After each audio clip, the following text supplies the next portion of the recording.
So yun guys, good morning. For this video guys, meron tayong gagawin yun guys na merong sasakyan na Kia Picanto, no light, check engine. So hirap umandar, tapos meron din problema sa module ng APS nya. Itong monobila nya sobrang tigas, hindi maikot.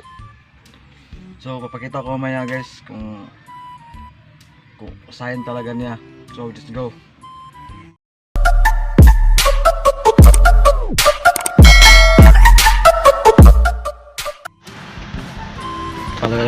Wala talagang light niya nga check engine.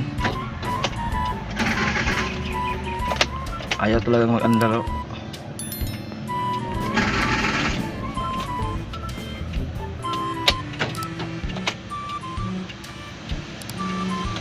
So pakita natin naman guys kung anong problema sa kanya.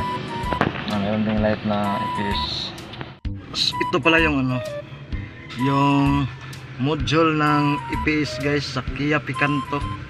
Tsaka ito rin yung steering motor nya na ito yung titingnan natin sa APS na nagla-light. So tanggalin natin yun. So ayan guys, ito wala yung steering motor guys. Tanggal lang yung tornilyo. Tanggalin ko na lang ito bilang. So yung computer box naman guys, nandito sa kabila. Ito yung computer box niya guys. Tanggalin lang natin to. Itong computer box. Sobrang laki ng computer box niya. So yun guys, makita ko na update yung mamaya guys. So yun mga kalok, ito pala yung computer box ng Kia Picanto, yung tinignan natin kanina.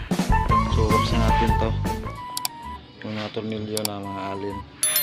So buksan na natin yung guys, ECU guys, computer box.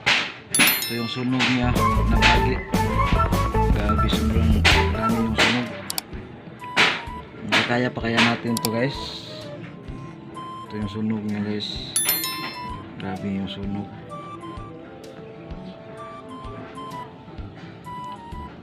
So baklasin natin sa kabila guys. Ito na pala yung nasusunog na bahagi guys. Yan. Sa kabila naman. Ito guys oh. Ito yung nasira. 1 hour later. So ito na guys.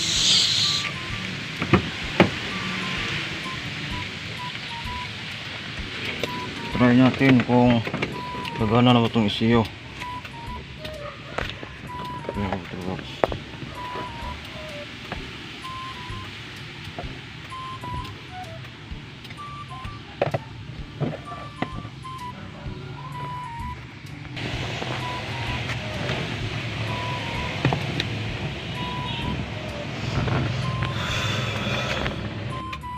So yan guys, try na natin guys. Ayan na guys, meron ng check engine guys. Pag merong lights na check engine guys, i-start na talaga sa sasakyan. Kahapon hindi ito tunog na lights. Off ko muna, tapos yan, milaw na. Try natin pa anda rin guys. Ang galing, guys, one click na guys.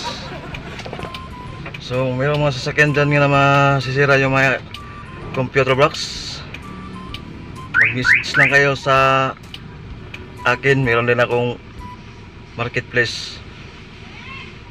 So yun lang guys, salamat. Kung bago ka sa viewers, subscribe na para maka-update ka sa aking panibagong video.